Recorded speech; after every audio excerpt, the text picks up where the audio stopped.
Hello YouTube, this is Morgan, Airspeed Prime here with my next Avatar Weekly Discussion topic video. This video is going to be part 2 of my Best Bender discussion series, where in this one I'm going to be discussing my Firebender list. Obviously preparing the short list of Firebenders that will be considered for the, in the end, top 20 Benders in Avatar list at the end. So we're only going to be talking about Firebenders today, Earthbenders next time out, and then we'll be doing the kind of final stuff, I suppose, compiling the top 20 list. So let's just jump into our big Firebender discussion. Straight away I'll just say that this one is definitely going to be the toughest one to do. There's a lot of very even characters. There's going to be some kind of controversial choices here, I think. And there's also going to be some ones that I'm a little bit kind of confused myself about where really to place. So, the short list is Zuko, Iroh, Iroh 2, Ozai, Azula, Azulan, Sozin, Mako, Pali, Combustion Man, Jong Jong, Zhao, Lightning Bolt Zolt, Sun Warrior Chieftain, the chief of the Sun Warriors, and Colonel Monkey. So that's a short list, and immediately I think there's a couple that stand out as not being as good as the rest. So we'll immediately take out Zhao, and we'll immediately take out Colonel Monkey. Zhao is, to me, nothing more than a slightly above average firebender. He's better than the kind of random grunt firebenders, but beyond that, he's not particularly strong at all. I really, really believe that. I think he's a really good character as like a threat for like Book 1 Zuko, and like an antagonist for him to deal with, to kind of highlight that Zuko isn't actually properly a bad guy. But beyond that, I don't think he's very strong. Similarly with Colonel Monkey, though I actually would rate Monkey as a better firebender than Zhao, I don't think he's that amazing. I think what he works is because he has a brutal style. He has the rough rhinos to back him up, and he has the rhinos themselves that they ride in on that gives him an advantage as well. And to me, they just have a very kind of like come in, destroy stuff style that means they're effective. But when they themselves encounter reasonably strong benders as opposition, I don't think they're that big of a threat. So Zhao and Monkey drop off the list very, very quickly here. Equally, I think we take the Sun Warrior Chieftain off. I included him on here because I did want to note that this guy is the leader of this culture that basically protects the last of the dragons, protects the whole idea of the true way of firebending as thought by the dragons. So this guy, being the leader, must be a very, very notably skilled firebender. Maybe not the best combatant, but this guy must have a very deep connection with fire that goes beyond a lot of our other characters. I just don't think he's a particularly strong combat character, mainly because we just don't know how good he is. Lightning Bolt Zolt, I actually think is quite good, but I think he's just like... He I suppose, represents the best that most average firebenders can hope to kind of be. That he kind of represents a line in the sand of just like, if you're better than Lightning Bolt Zolt, you're actually a really good bender. He's kind of like the, to me, just this kind of standard of like, very good Lightning Bolt Zolt, because he is a good firebender, he knows lightning generation, and he can use both of those techniques very well. The fact that he's the leader of the Triple Threat Triads speaks to the fact that, okay, he must have good business acumen in terms of running the place well, but I think his strength must be respected as well, and that's why he is the leader of basically the most powerful triad that we know of at that point in time. But he's not so good to the point that Amon, without even using his bending, was able to kind of take him out quite easily. So that's why I only say he's kind of very good and don't really put him any higher than that. So that's 4 characters gone immediately from our shortlist. I think we can also take out Azulan. The main reason for that is just because we know absolutely nothing about him in terms of his quality as a firebender, beyond that we assume that he has to be pretty good by virtue of being, Iroh's father, Ozai's father, and one of the evil Fire Lords. He must have been respected enough within his skill that he was very good, that to some degree he must have thought Iroh and Ozai maybe. We're not fully sure, but you have to assume some things about him, that he's a really good firebender. We just don't know enough about him to justify really including him on the list anymore. So, at this point, we have 10 characters left: Zuko, Iroh, Iroh 2, Ozai, Azula, Sozin, Mako, Pali, Combustion Man, and Jong Jong. So it's at this point where I will basically just say that for the sake of Firebenders, what I'm going to be doing is I'm going to be doing a short list of 8. The top 8 will be considered for the end top 20 overall Benders list. So that means 9 and 10 we're actually going to drop off, but I'm going to note them here as being somewhat in an order. So number 10 on my list is going to be Iroh 2.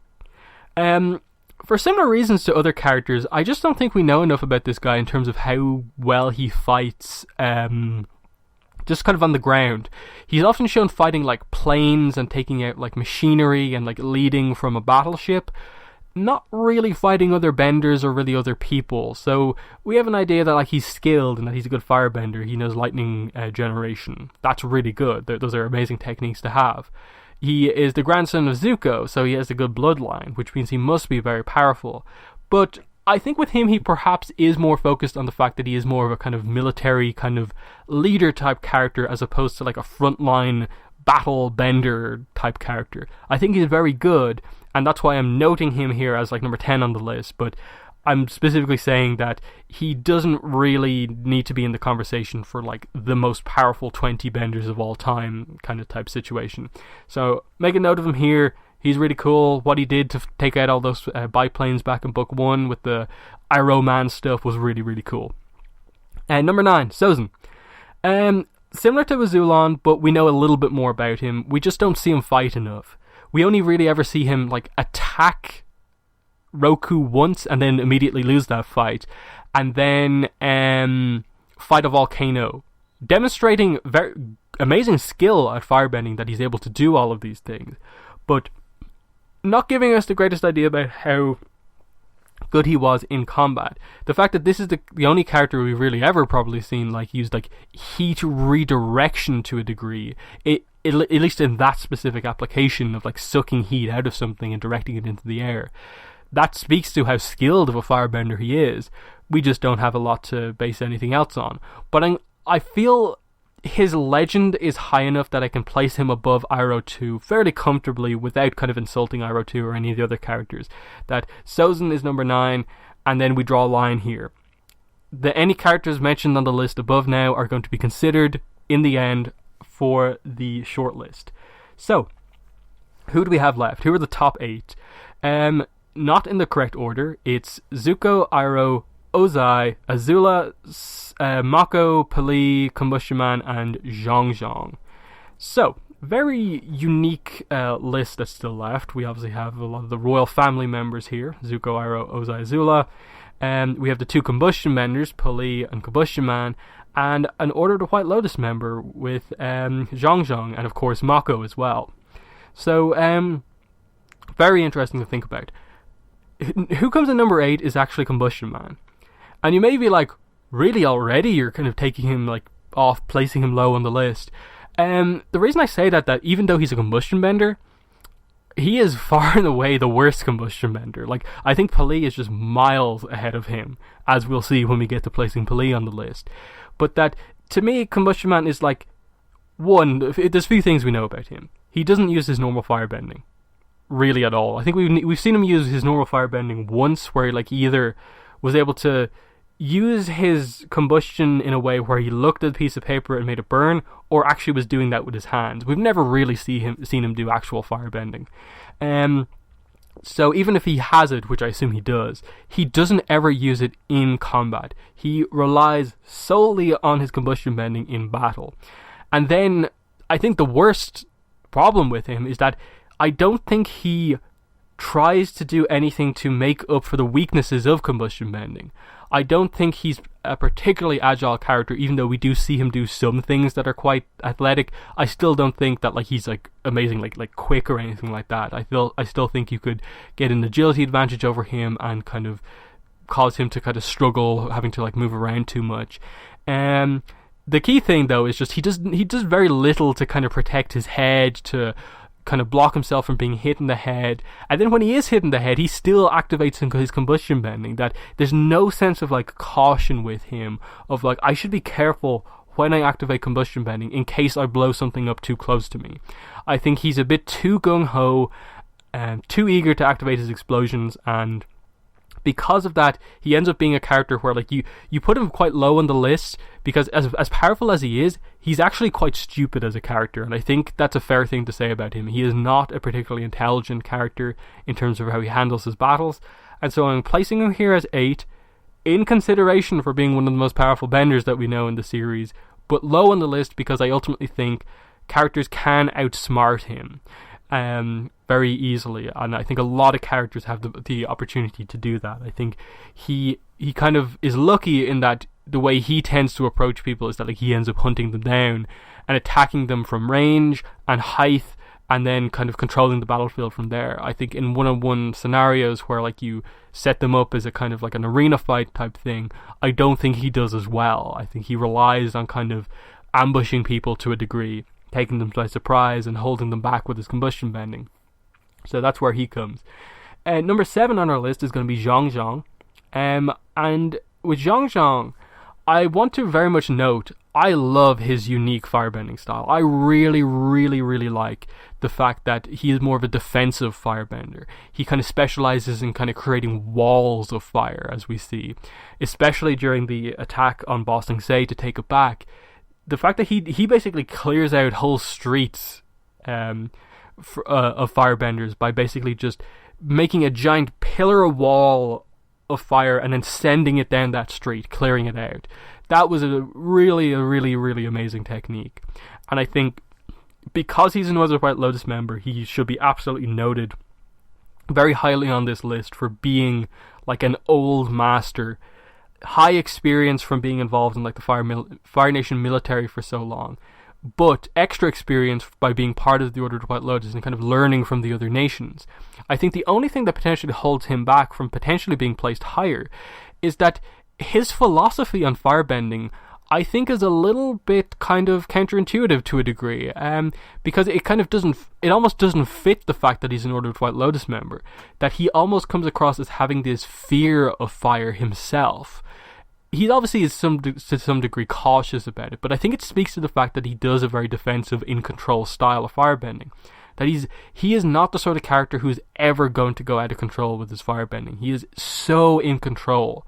And I think that almost holds him back because, yes, firebending is kind of about life, but it is to a degree the element of fire and the element of power. And so the fact that he doesn't really try in any way to kind of emphasize that, I think he's kind of held back because of that. Like, if he is an Order of the White Lotus member and he knows Iroh, why hasn't Jong Jong learned the true way of firebending from the dragons? Or has he? And he just views it in a different way.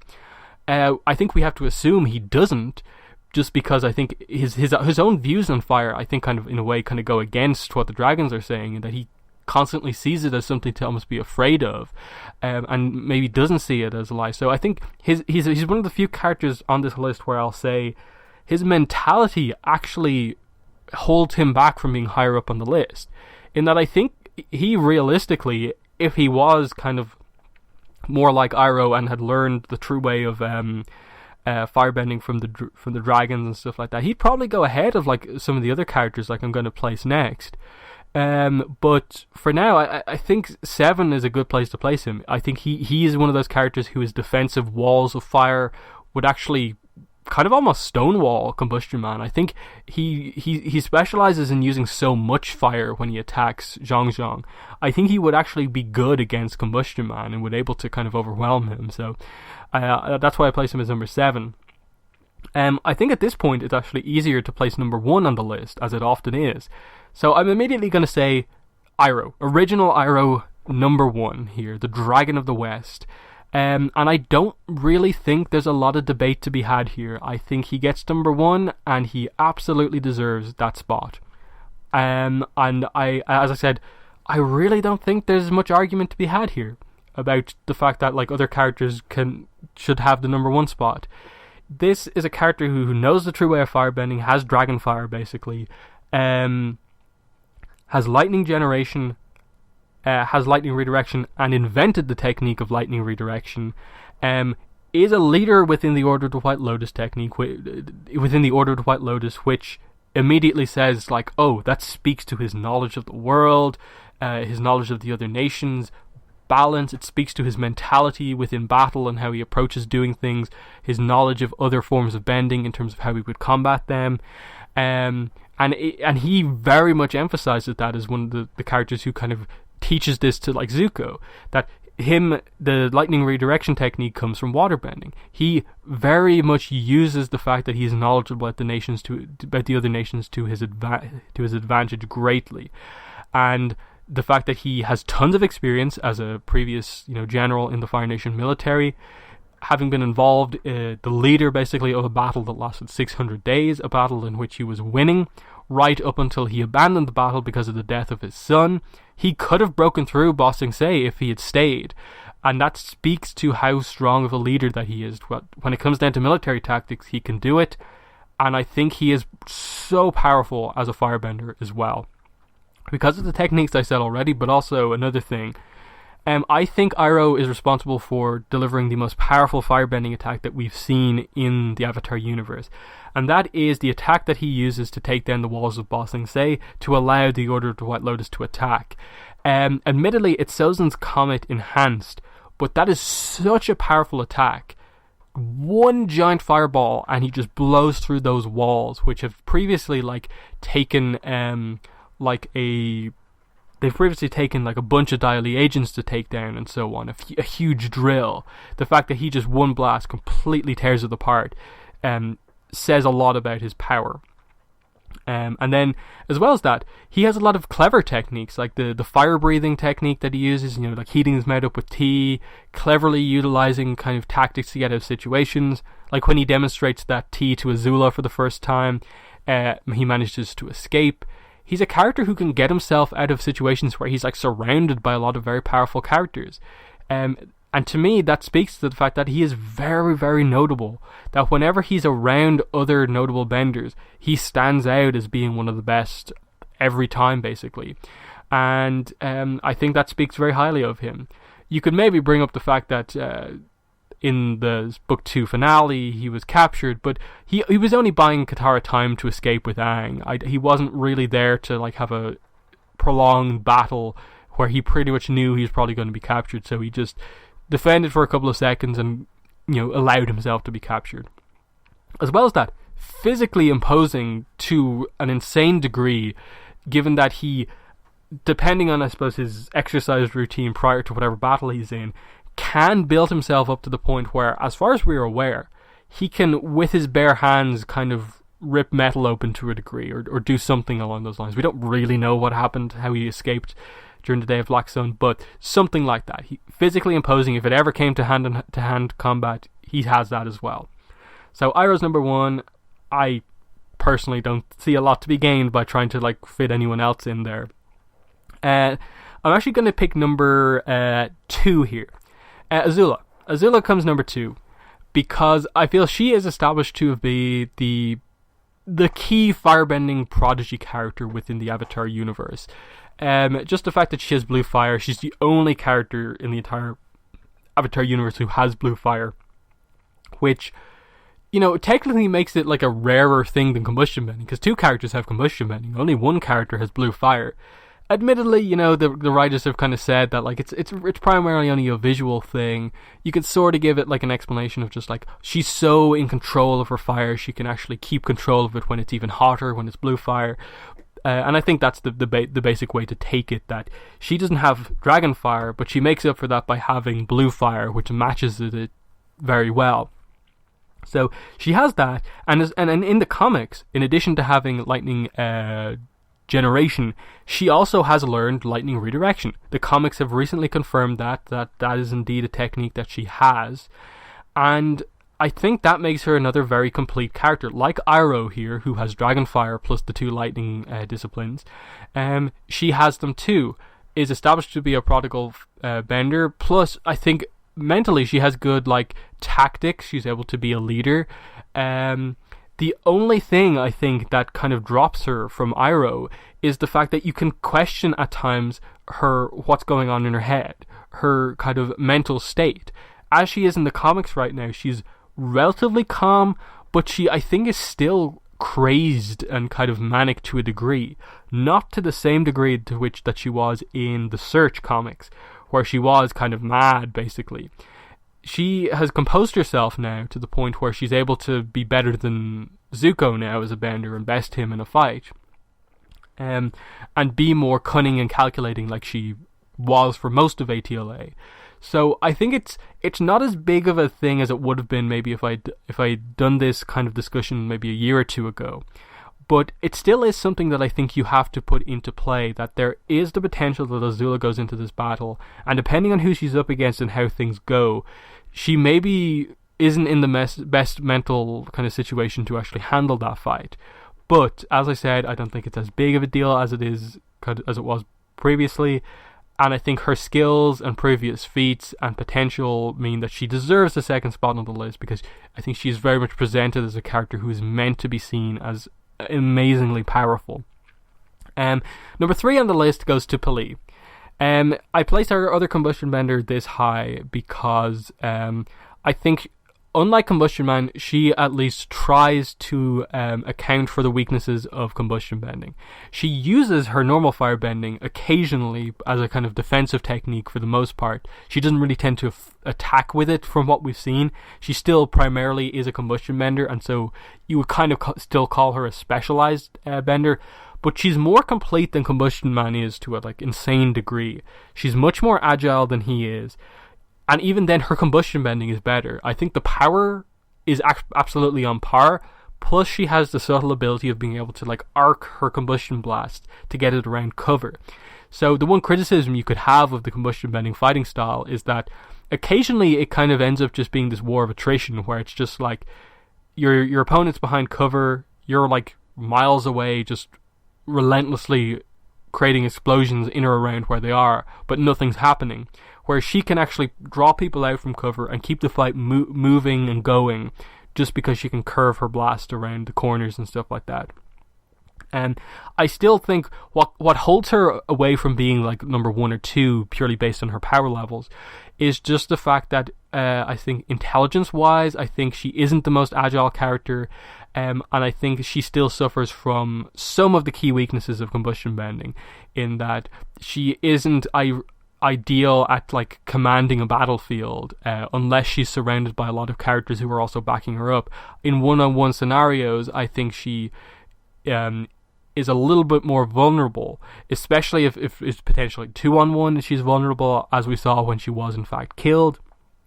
And again, I think she tries to defend the weakness of her forehead against attacks and be aware of the fact that you can injure yourself by using these techniques, but still is prone to leaving her head wide open by virtue of the fact that she needs to attack by leaving her head open.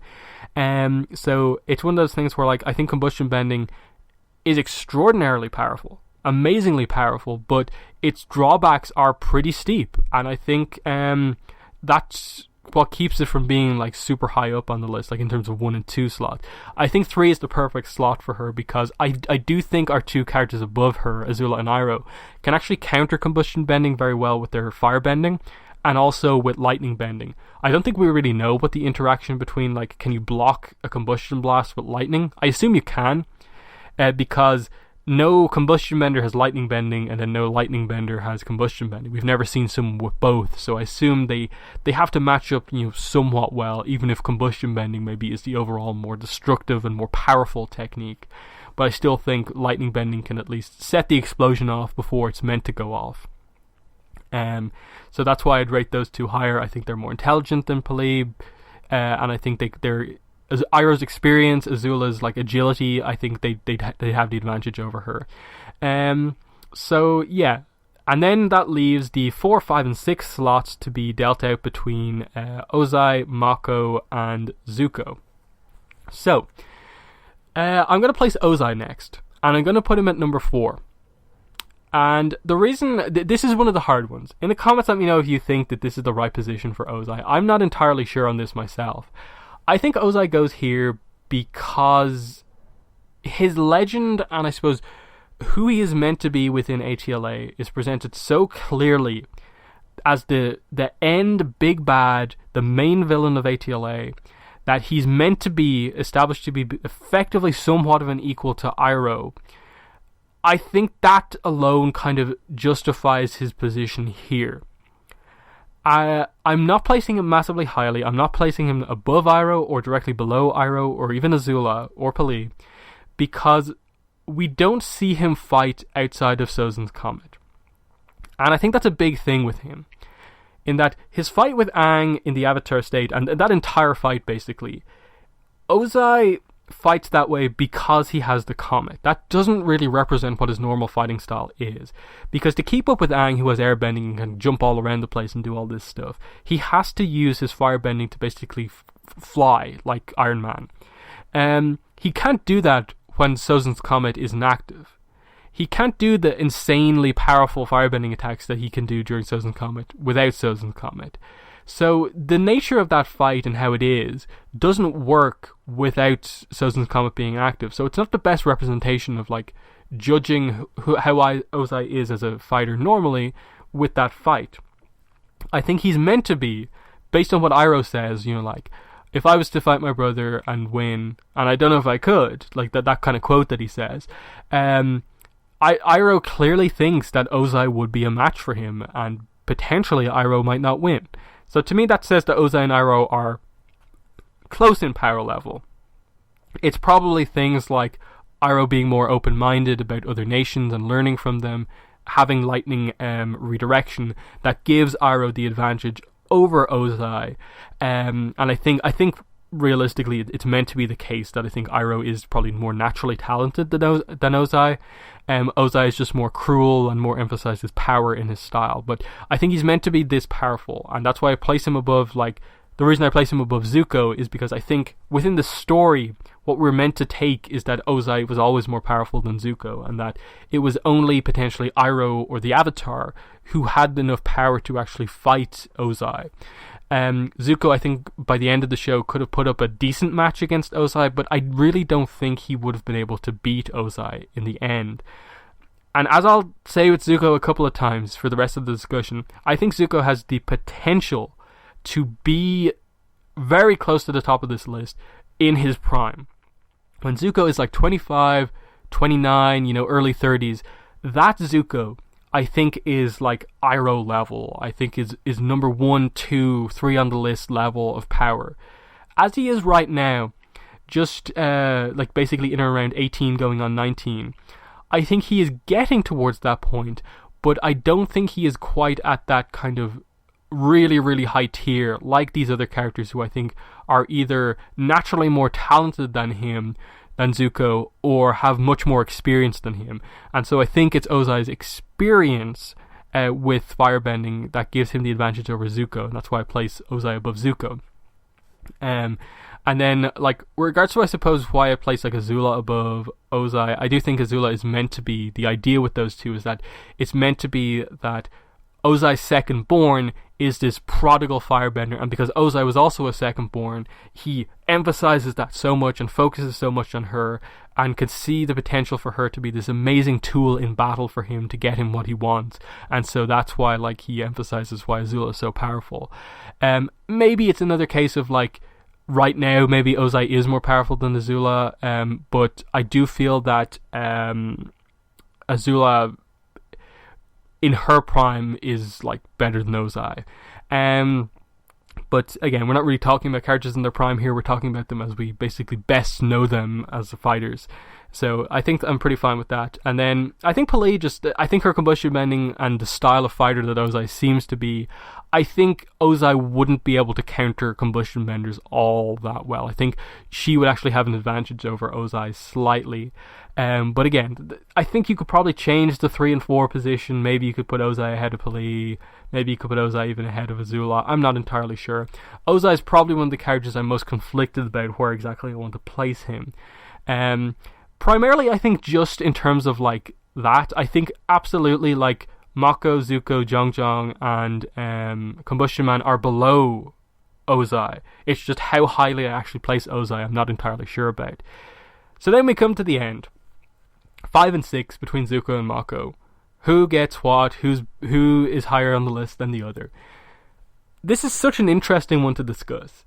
And I think it's one that within the fandom, when you bring this up, you're not going to get a good discussion in general from most people.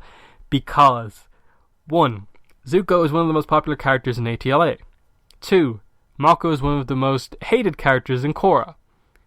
But, surprisingly, they are probably two of the most relatively evenly matched characters that we know about. This is a really, really interesting one to discuss. And when you actually look at Mako as a fighter and his skills, they match up quite well against Zuko. These two characters actually have a really, really unique matchup. And let's lay it out. So they're roughly in around the same age. Obviously, as we know him, we know Mako when he's slightly older by the end of the series than Zuko. But still, the fact is that you have Mako as this kind of detective, former pro bender, really strong athlete who's agile, strong, has good firebending, can generate lightning, can redirect lightning, and is just incredibly skilled and is super intelligent, has the intelligence of a detective, so he can use his terrain to his advantage, is a good leader. He was the captain of the Fireferrets pro bending team, and is, I suppose on Team Avatar, is to a degree a leader when the team actually comes together, in terms of being very clever.